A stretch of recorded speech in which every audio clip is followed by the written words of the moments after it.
Halo, selamat malam. Pada kesempatan kali ini saya akan mempresentasikan yaitu tugas modifikasi algoritma Pidgin-Keeper.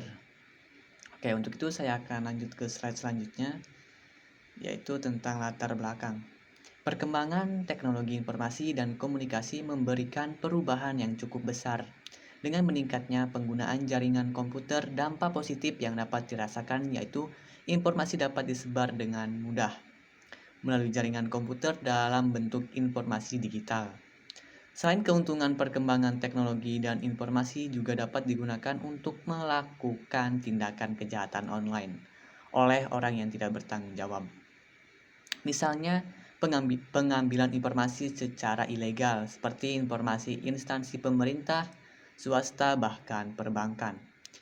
Username dan kata kunci, hal yang lebih bahaya adalah sebagian orang mencuri informasi dengan tujuan untuk membangun jaringan kegiatan terorisme.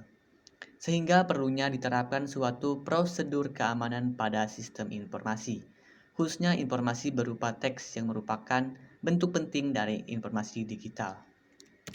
Oke, ke slide selanjutnya, yaitu keamanan informasi yang dapat dilakukan salah satunya ialah dengan menerapkannya teknik kriptografi. Pada sistem informasi, kriptografi merupakan suatu ilmu dan seni untuk mengubah isi pesan atau informasi agar membuatnya lebih aman dan kebal dari serangan cyber. Terdapat dua faktor utama dalam teknik kriptografi, yaitu enkripsi dan dekripsi. Enkripsi atau penyandian merupakan suatu proses mengubah informasi agar tidak mudah dibaca oleh pihak ketiga.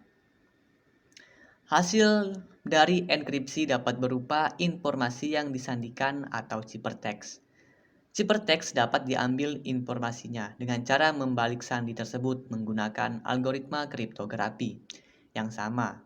Proses pembalikan sandi sehingga didapat informasi nyata ini biasa disebut proses dekripsi. Oke, kita lanjut ke slide selanjutnya. Oke, di sini ada rumusan masalah. Berdasarkan latar belakang permasalahan pada metode Pidgin-Keeper mempunyai beberapa kelemahan, yaitu terdapat perulangan kata pada sandi yang ditimbulkan sehingga dapat digunakan untuk memecahkan sandi tersebut.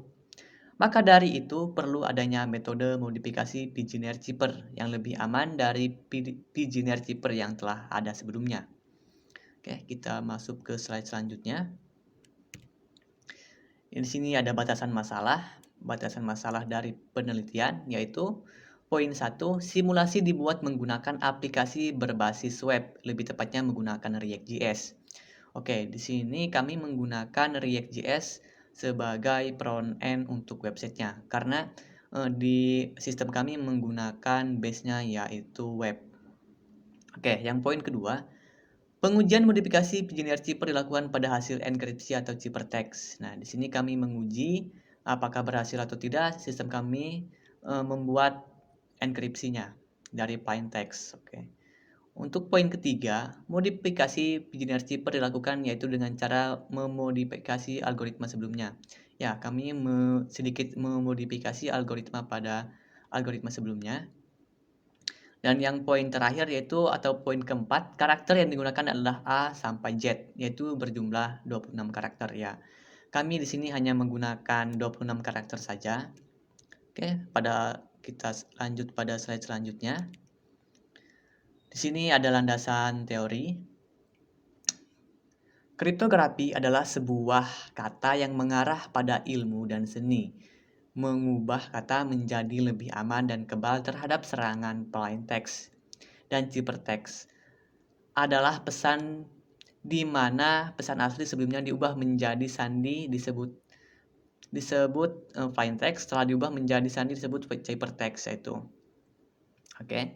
Proses untuk mengubah suatu pesan menjadi sandi diperlukan suatu kunci atau key yang berbentuk sebuah angka, itu berbentuk suatu angka ataupun kumpulan angka.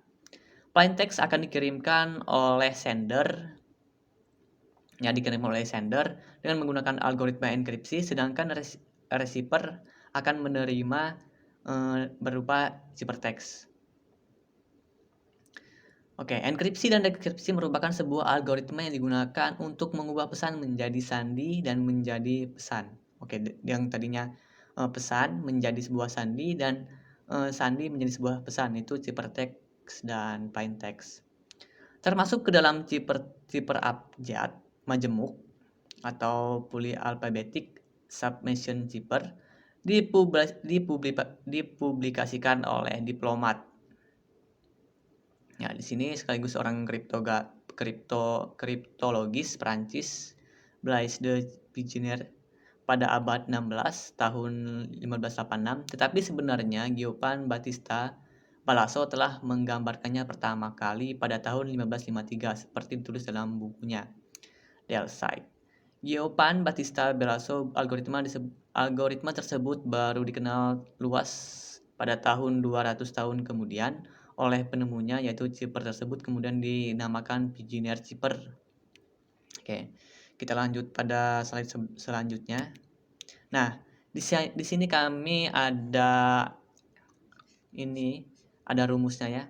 Pada dasarnya setiap enkripsi huruf plaintext PG adalah Caesar cipher dengan kunci KN yang berbeda-beda. Nah, di sini K-nya itu yaitu panjang dari K-nya -1 karena kami mencocokkannya yang plaintext ini dari indeks ke-0 atau kata pertama dengan kuncinya yaitu indeks terakhir.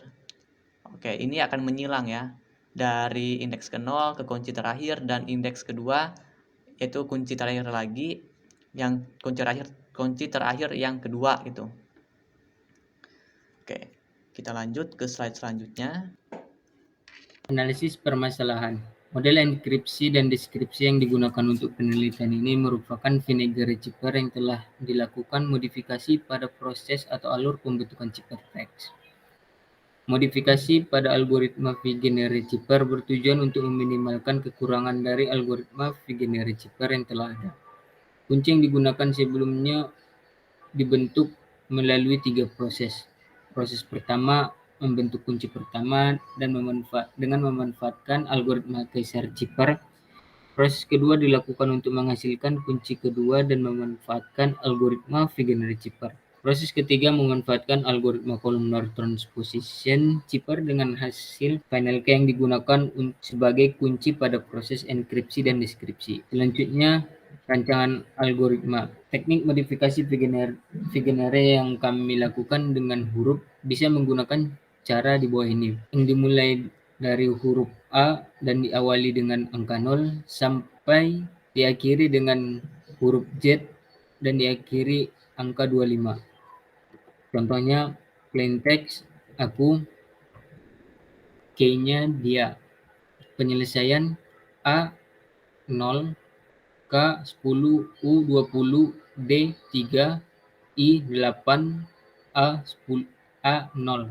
Yang dijumlahkan dari plaintext indeks ke 0 atau karakter pertama sedangkan kuncinya dimulai dari indeks terakhir. Yang hasil penjumlahan 0, 18, 23. Yang jika dikonvert ke abjad yang hasilnya A, S, dan X. Berikut adalah algoritma enkripsi dengan metode Vigenère cipher. Yang pertama, masukkan pesan teks. Yang kedua, masukkan kunci, tidak boleh lebih dari panjang pesan. Yang ketiga, kunci diulang pada karakter sepanjang pesan. Yang keempat, kunci dan pesan dijadikan desimal. Yang kelima, nilai desimal dari kunci dan pesan dijumlahkan. 6. Hasil penjumlahan dari ASCII atau penjumlahan dilakukan antara plaintext dan kunci kebalikannya. Plaintext dari karakter awal sedangkan kunci dari karakter terakhir. Yang ketujuh, data yang dijadikan ASCII ditampilkan. Kedelapan, selesai. Selanjutnya, rancangan program. Dalam pemodelan sistem, pada pembuatan aplikasi ini menggunakan metode fungsional program dengan UML atau Unified Modeling Language. Pengembangan sistem ini menggunakan diagram-diagram yang bisa mewakili dari beberapa yang ada pada UML. Di antaranya yaitu use case diagram yang digunakan menggambarkan secara grafis perilaku software aplikasi. Jika aktor membuka aplikasi, maka aplikasi akan menampilkan pilihan kepada aktor. yang berupa enkripsi dan deskripsi.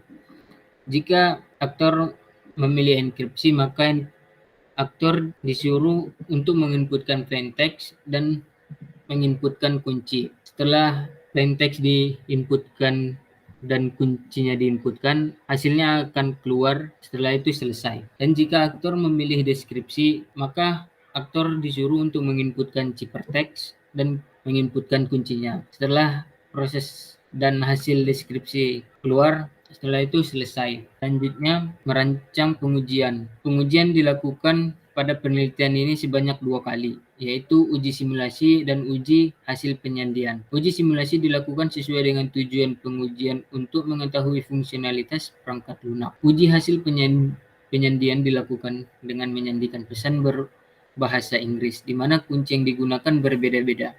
Karakteristik kunci yang digunakan pada uji adalah memiliki panjang karakter mulai dari 2 sampai 8 dan kunci sama semua. Nama saya Rojal Komar. Saya di sini ingin menyampaikan hasil dari kelompok saya.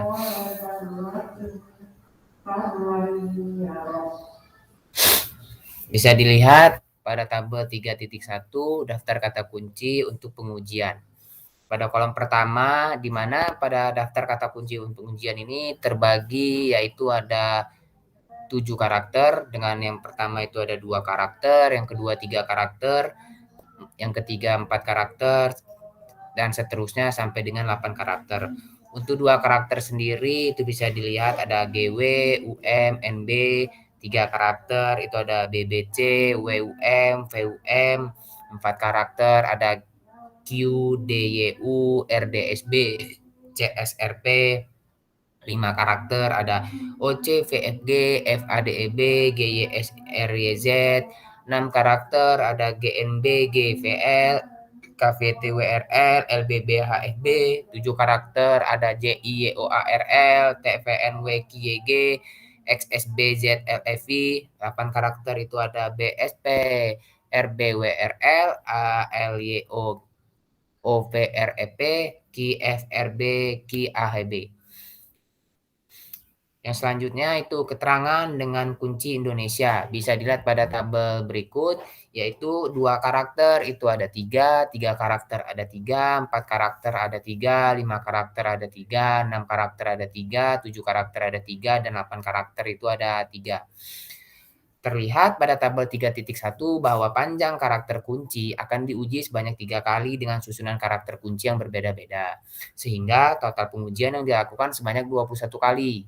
Dari tabel yang telah dihasilkan, karakter yang terbentuk cukup beragam dan tidak ada susunan karakter yang sama.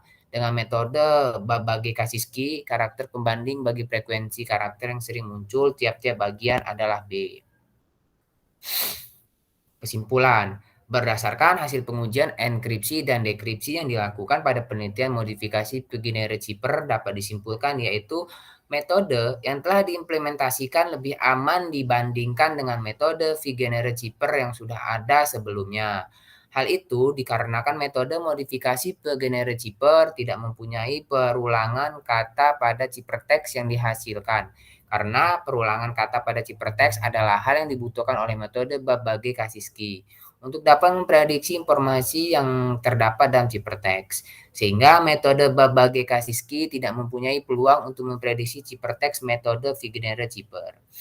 Yang selanjutnya itu ada saran, di mana kekurangan dari penelitian ini adalah belum diketahuinya tingkat keamanan sandi yang dihasilkan apabila pesan yang disampaikan berbahasa Indonesia.